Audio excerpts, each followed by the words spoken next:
જે ચામુંડા મહિલા મંડળ છે તેઓ સતત અહીંયા કાર્ય કરે છે, દર પૂનમે આવી અને પોતાનું કામ એ સંભાળી લે છે.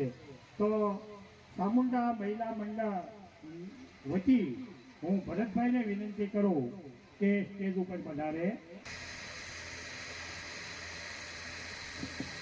જે નામ અહીંથી બોલવામાં આવે એ આવવામાં થોડીક ઝડપ રાખજો. દાતાઓની પણ સેવકો ખૂબ છે અહીંયા અને દાદાની મૂર્તિ અર્પણ કરે છે. બોલો નમઃ પાર્વતી પતિ. હા હોય તો વાંધો પડે. સીતારામ બાપુ દર શ્રાવણ મહિનો ઉજવે છે અને એમાં આપણે આપણી થાળી આપણે હાથે ઉટકવાની થાય એટલે ઘણા સેવકોનો એવો કસવાટ રહે, ન ઉટકવી પડે એટલે પણ એક દિવસે ઉટકવાની સત્તા. ત્યારબાદ ડાભી કાંતિભાઈ ધનાભાઈ અને એમના ભાઈ હરિભાઈ ધનાભાઈ બેને વિનંતી કરો કે સ્ટેજ ઉપર પધારે થાય. પછી કટર આપવાની વિનંતી કરો. હરિભાઈ ક્યાં નથી આવ્યા? કાંતિભાઈ ધનાભાઈ ડાભી ગામ ભારાપરા છે, તો બાપુના હાથે સન્માનનો સ્વીકાર કરશે. ડાભી પ્રવીણભાઈ તેઓની પણ આશ્રમની જેમને ઘેરેલી બેન હોય તો પણ પધારે હો. ત્યારબાદ ભટ્ટ યોગેશભાઈ રૂવાપરી સાવુંડ તખડગઢ તેઓ પણ અહીં સેવા જ આપે છે. તો યોગેશભાઈ તો નથી પધાર્યા પણ તેમના સસરા અહીંયા હાજર છે, તો તેમને વિનંતી કરો કે સ્ટેજ ઉપર પધારે. આશ્રમની અંદર જ્યારે લાઈટ સંસારની વાત કરું છું ધીરેનભાઈ, એટલે એ બધે પાણી સાટી સફાઈ કરે તેઓ પણ અહીંયા સતત મહેનત કરી. ત્યારબાદ આશ્રમના પાડોશી એવા જોયા મેં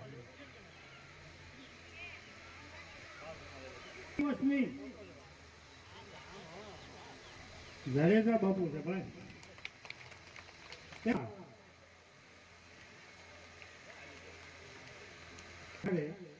પ્રેમજીભાઈ અને લવજીભાઈ કૌશિક પણ આવી ગયો છે, તો પધારે અહીંયા બાપુ આવ્યા છે. અહીંયા એવા દિલીપભાઈ કનુભાઈ રમેશભાઈ રણછોડભાઈ દિનેશભાઈ જો લખવામાં છે અને મનોજભાઈ ઈશ્વરભાઈ જાની જ્યારે આવો ત્યારે કરવા માટે તત્પર છે લાગે.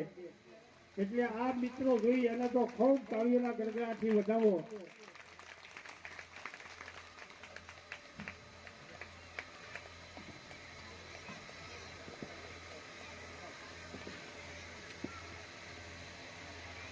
હનુમાન દાદાની મૂર્તિ જે આપી છે એની કઈ સેવા કરવાની છે, અર્પણ કરે છે આશ્રમની અંદર. પુણ્યમ હોય તો કદાચ 2 કેમ જોઈ, પણ સપ્તાહ હોય તો 50 કેમ જોઈ. સાસનો 1 રૂપિયો પણ એમણે લીધેલો નથી. તો એવા શિવાભાઈ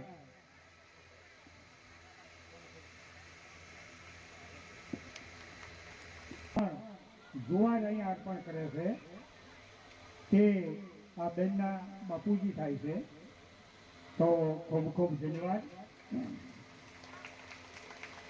આપણા જ ગામના વેણીશંકરભાઈ મુરગીભાઈ ધાંધલિયા તરફથી 50 મણ જુવાર કબૂતરની ચણ માટે અહીંયા અર્પણ કરવામાં આવેલી છે. ખૂબ ખૂબ ધન્યવાદ.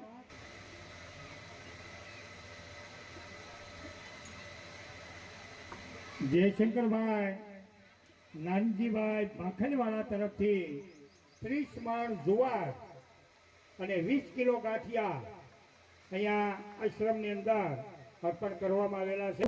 નરસિંહભાઈ જાની તરફથી 30 મણ જુવાર અહીંયા અર્પણ કરવામાં આવેલી છે. શામજીભાઈ ભાણજીભાઈ જાની તરફથી પણ અહીંયા 20 મણ જુવાર કબૂતરની ચણ માટે અર્પણ કરેલી છે. એમાં 11,111. શરદભાઈ બે જણા હો તો બે ને અવાય છે બેન અહીંયા છે એટલે જ મેં કીધું ને હું ભાડે 11,111 રૂપિયા અહીંયા અર્પણ. જાદવજીભાઈ ધાંધ્યા દિહોર વાળા તરફથી 5100 રૂપિયા અહીંયા અર્પણ કરેલા છે. રમેશભાઈ મણિશંકરભાઈ ધાંધ્યા 750 લીટરનો પાણીનો ટાંકો આશ્રમની અંદર અર્પણ કરેલો છે. પાણીની પાઇપલાઇન ગયા વર્ષે પણ આપેલી હતી અને આ વખતે પણ આપેલી છે. તો એવું જોયા હતા તમને દર્શન કરવા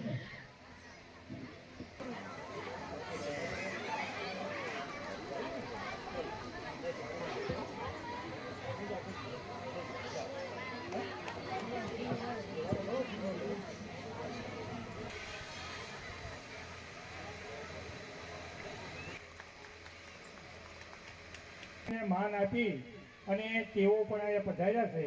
તો પૂજ્ય સંત શ્રી દયારામ બાપુને વિનંતી કરું કે તેઓનું પણ સ્વાલ ઓઢાડી અને સ્વાગત કરે.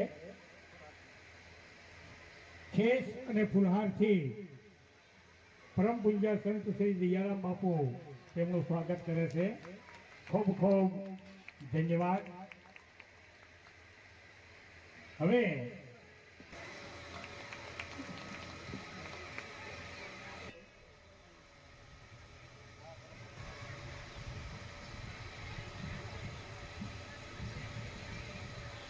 ખૂબ ખૂબ ધન્યવાદ. હવે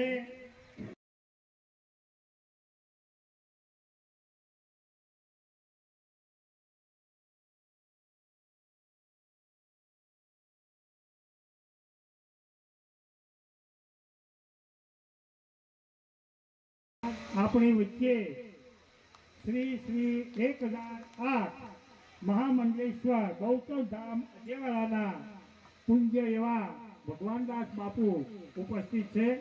તો તેઓનું વિનંતી કરો, સંત શ્રી દયારામ બાપુનું વિનંતી કરો કે તેમનું સન્માન કરે. ગડગડાટ સાથે પતિ હર હર મહાદેવ. જગદીશભાઈ પંડિત 75 વર્ષ થયા અને છતાં એ થાકવાનું નામ નથી લેતા. એના અને એક એની વિશેષતા એ પણ છે, આજથી 6 મહિના પહેલા જગદીશભાઈ બરાબર ને 6 મહિના પહેલા એ ભાવનગર જતા હતા ટુ વ્હીલ લઈ. હા નજીક કહેવા જો ને હવે ભંડારીયા આગળ ભેંસ આડી પડી. ભંડારીયા આગળ ટુ વ્હીલની આગળ ભેંસ પડી. ભેંસ મરી ગઈ પણ આ યોદ્ધાને કાંઈ નહોતું. અને એનો જીવતો જાગતો પુરાવો આપણા જગદીશભાઈ ધાંધલિયા છે. ભેંસ થવું પણ જ મરી ગઈ, નહીં તો ટુ વ્હીલ અફવાને કઈ ભેંસ મરે.